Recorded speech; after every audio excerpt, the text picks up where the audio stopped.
Bonsoir à toutes et à tous et bienvenue dans le programme du soir sur New World Info. Le décryptage de l'actualité, tout de suite on parle du Burundi où le gouvernement a agréé finalement le nouveau parti de l'opposant Agathon Rwasa. On va en parler avec Mamadou Diouf, notre éditorialiste. Bonsoir Mamadou Diouf. Bonsoir Samuel. Le gouvernement burundais a agréé jeudi la nouvelle formation politique d'Agathon Rwasa, principal opposant du pays, après que ce dernier a accepté de changer le nom de son parti. C'est ce qu'on a appris auprès de M. Rwasa et du ministère de l'Intérieur. En novembre, le ministère de l'Intérieur avait refusé d'agréer le Front National pour la Liberté, Amizero I Abarundi, ce qui signifie espoir du Burundi, au motif que ses sigles, emblèmes et devises sont semblables à ceux d'un parti politique déjà agréé. Ce nom était de fait une allusion très claire au parti issu de l'ex-rébellion Hutu des Forces nationales de libération dont le chef historique, M. Rwasa, avait été évincé de la tête en 2011 au profit d'un proche du pouvoir. Mamadou Diouf, comment on peut expliquer ce changement de cap d'Agathon Rwasa qui, il faut le dire, il y a quelques mois, n'était pas très chaud pour changer les sigles et le nom du parti? En fait, il y a deux raisons dedans. La première raison, c'est les élections présidentielles de 2020. Tous ceux qui sont de véritables politiques savent qu'on ne gagne pas des élections avec la campagne électorale. Il faut prendre le temps bien avant de pouvoir se préparer pour pouvoir aller vers des élections, alors que dans la situation dans laquelle il se trouve aujourd'hui, il ne pouvait pas être candidat sans un parti. Parce que ce qu'on ne dit pas, c'est que dans la réforme, il a été candidat en 2015, mais dans le cadre d'une coalition, et il était un candidat indépendant. Dans la nouvelle réforme, on définit l'indépendant en disant que celui qui est indépendant, il a quitté son parti ou sa coalition 2 ans avant de pouvoir être considéré comme un indépendant. Et pendant toutes ces 2 années, il ne doit mener aucune activité politique. Bon, la réforme a lieu en 2018, les élections ont lieu en 2020, ça veut dire qu'il ne sera pas candidat. Donc, s'il persistait, il risquait de ne pas être candidat du tout. L'autre raison, c'est que s'il ne va pas à ces élections, il risque de se faire oublier. Alors que tout le monde se rappelle de cette crise depuis 2015, l'État burundais a tout fait pour lui nuire lui-même directement en personne. On a emprisonné des milliers de personnes qui sont ses partisans. D'autres même ont été obligés de fuir le pays à cause de la persécution. Donc, c'est une façon de pouvoir officiellement faire de la politique en tant qu'opposant, en espérant, parce que ce n'est pas garanti, qu'on va les laisser mener correctement leurs activités. Alors, Agathon Rwasa, après avoir obtenu donc l'agrément, il dit que ça n'a pas été facile, mais finalement, la patience a payé. Il parle comme si ça a été un combat qu'il a mené, alors qu'on lui demandait simplement de régulariser la situation du parti. Mais c'était un combat, parce que ce n'était pas une affaire de régularisation seulement, parce que le FNL qu'il prenait, c'est lui qui est le leader du FNL. Ce qui s'est passé, c'est ce qu'on voit souvent dans nos pays. Il y a un parti qui est là, qui pose problème. On tire quelqu'un à l'intérieur du parti. On crée un conflit sur la paternité du parti. Rappelez-vous le parti de Tshisekedi. Quand on a voulu chercher un premier ministre, les gens sont sortis. On s'est retrouvés en disant qu'il y a 2 partis. UDPS 1, UDPS 2, alors que tout le monde sait que UDPS, c'est un seul UDPS. C'est la même chose qu'on lui a fait. Mais au niveau de Kinshasa, ça n'a pas marché. Les gens sont restés avec le parti de façon traditionnelle. Ici, on lui a fait la force, on l'a poussé lui-même vers la porte, et on a mis quelqu'un qui est un proche du pouvoir, qui aujourd'hui répond de ce parti, dont lui-même incontestablement a été le leader. C'est son combat, c'est pourquoi quand il a créé un autre parti, il a repris la devise, il a repris les emblèmes, donc ce qu'il considère, si on peut le dire ainsi, comme son patrimoine, et c'est ça qui a fait qu'on avait bloqué son parti, parce que le ministre de l'Intérieur avait dit qu'on ne peut pas l'autoriser sous cette forme, parce que le nom qu'il propose, les symboles, les emblèmes existent déjà, et il y a un parti qui porte l'ensemble de ces éléments. Le combat, c'était ça, parce que c'était le parti dont on parle, c'était effectivement son parti. Après, il a fait un jeu de mots pour remplacer, c'est vrai, parce que c'est pas faux. Parce qu'à part le C qui est venu remplacer le F, les autres lettres sont restées, et quand on regarde le sens, c'est exactement la même chose.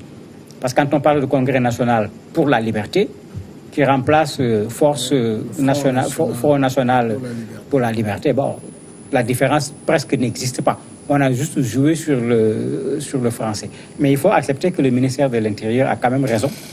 Parce que quand deux partis ont les mêmes symboles, les mêmes couleurs, si les deux partis partent aux élections, il est clair qu'on est en face d'une certaine confusion. Donc juridiquement, ils ont raison, mais tout le monde sait que derrière le juridiquement, il y a une manipulation qui est plutôt une manipulation politique. Mais ça veut dire, comme vous le dites, juridiquement, le ministère de l'Intérieur a raison, ce qui veut dire peut-être que ça ne partait pas d'une intention d'écarter M. Rwasa de quoi que ce soit. Politiquement, il y avait l'intention de l'écarter. Ils ont fait tout ce qu'ils pouvaient. Il ne faut pas oublier qu'il a été exilé même. C'est récemment qu'il est rentré au pays, il a été exilé. Donc, ça a toujours été l'homme à abattre parce que c'est lui qui, avec son parti, pouvait tenir tête au président. Et il a fait mieux puisqu'il était dans une coalition où d'autres se sont retrouvés avec lui. C'est eux qui sont aujourd'hui présents à l'Assemblée nationale. S'il y avait les règles comme on le voit dans un certain nombre de pays, c'est lui le chef de file de l'opposition. Non pas parce qu'on le lui a donné, mais parce que c'est ça qu'il a gagné au niveau de l'Assemblée. Mais c'est cette crainte-là, c'est cette force qu'il a, cette capacité également à fédérer d'autres forces qui fait qu'on a tout fait pour qu'il ne soit pas dans la course pour 2020. Et tout ça, c'était des jeux pour l'amener à ne pas participer à cette course en 2020. Donc bien que juridiquement, il y a cette vérité qui est là à cause des similitudes, mais politiquement, on a voulu écarter un adversaire.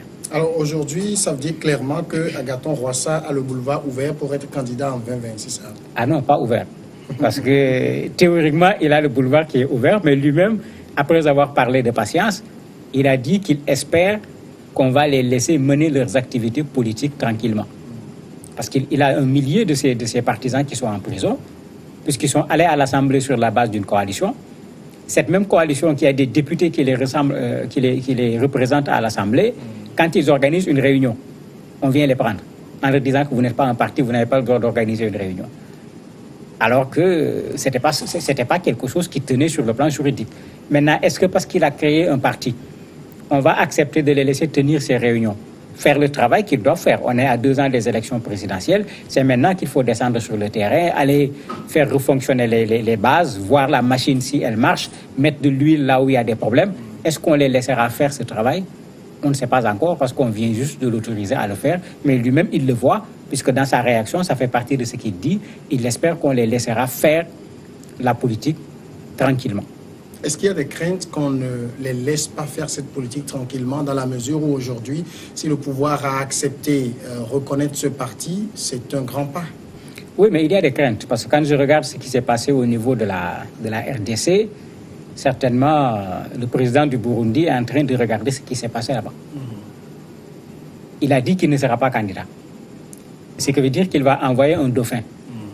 Est-ce que le dauphin sera à la hauteur d'Agathon Rwasa?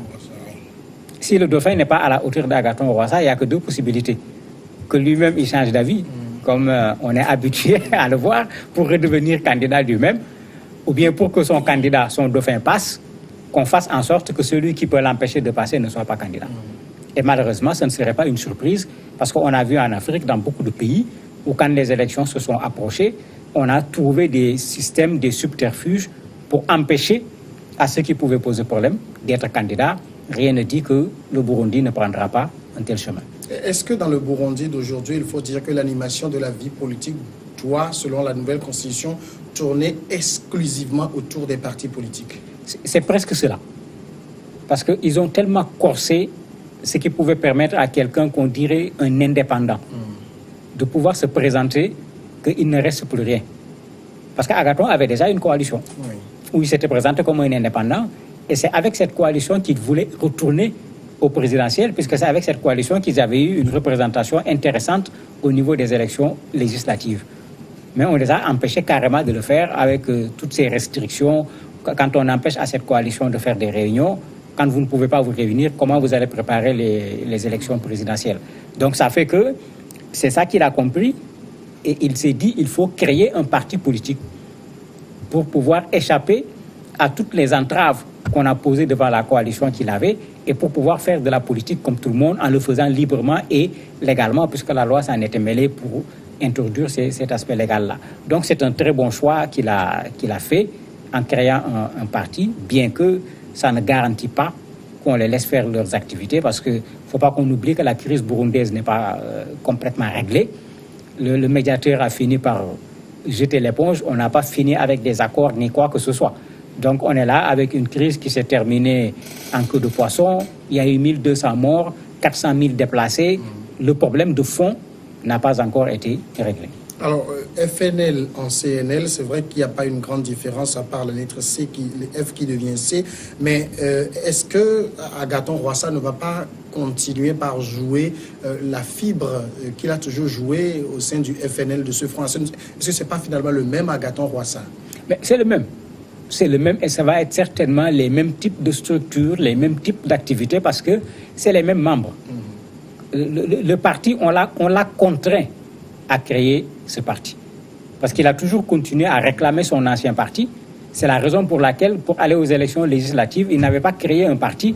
Il était allé créer une coalition. Il s'est présenté comme indépendant parce qu'il considère que, de façon historique, de façon légitime, le FNL, c'est ça son parti.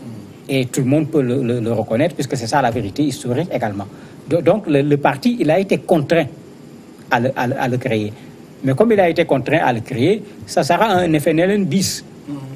Le nom va changer, mais vous allez voir, c'est les mêmes personnes qui étaient membres de l'autre parti qu'on va retrouver ici. S'il va réunir une coalition, ça sera les mêmes personnes qui étaient avec lui au niveau de l'Assemblée. Ce qui veut dire qu'en fait, on change de nom, mais ça sera pour faire exactement la même chose que ce qu'on était en train de faire. Il n'y aura pas un nouveau Agathon Rwasa qui sera là, c'est le même qui va continuer ses activités à travers le CNL. CNL, FNL pour les Burundais et lors des joutes électorales, s'il n'y aura pas de confusion? Ah non, parce que chez nous, dans les partis, c'est plus la personne que le nom. Et Agathon est quand même suffisamment connu pour avoir participé à toute la guerre civile avec la rébellion ex-Hutu qui était là-bas. Donc, son nom va plus loin que le nom du parti lui-même. Et comme on le sait, en Afrique, on vote plus la personne que le parti, ce dont le ministère parle là, les emblèmes, tout ça là. Combien de gens qui votent pour un parti connaissent ces choses? Ça ne les intéresse même pas. Souvent, c'est le leader du parti que les gens regardent.